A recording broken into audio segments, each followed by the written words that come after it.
We're in the Virginia Museum of Fine Arts, and we're looking at a painting by Eldzier Cortor called Southern Landscape. And this dates to 1941. Eldzier Cortor was active during the 30s and 40s, and he was often identified with a type of surrealism where there's all of these odd juxtapositions. And it is unusual in the history of modernism to see black female bodies out in a landscape like this. You can see the curves repeated around the neckline and also the red vest that she wears, and even along the skirt, almost reminiscent of a body of water, which echoes the body of water that's behind her, which has possibly an interesting subtext. When I first come to this painting, I feel as though I'm looking at a figure who's heading out with a basket to go on a picnic, something rather idyllic. But when I look closer, I see that her hands are grasping the chain that she wears around her neck, that a cross hangs from, and that cross is echoed in the landscape behind her. This juxtaposition of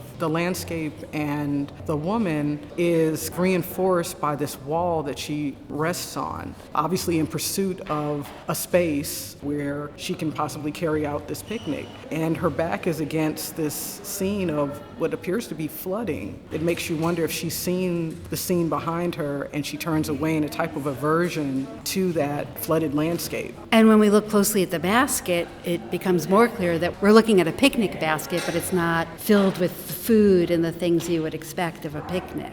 We do see it looks like a piece of fruit and a jug, but then there's a book and also an image of what appears to be a man. Could this be the person that she hopes to meet or a memento of someone that she once loved? In the landscape, we see graves, one marked by a cross. And then as we move further back, these telegraph poles, which are bending over because of the waters of this flooded landscape. So in an almost dreamlike fashion, you see the cross around her neck, the poles that are in the flooded waters that are also in the form of a cross, the cross that's on the top of the church, but also in the cemetery. So there's this triangulation of crosses. The church is not flooded. In fact, it's the only building that we see which is not half immersed in water. We know that Cortor, on his travels south, said that he saw a scene of flooding and thought about the way that during an emergency like a flood, you grab what you can that's important to you when you depart. This theme is really important during the late 30s and 40s with the presence of a lot of flooding throughout the South, which forced people to migrate to, if you will, higher ground to escape the devastation of this. So this echoes this environmental crisis that was occurring in several places in the South.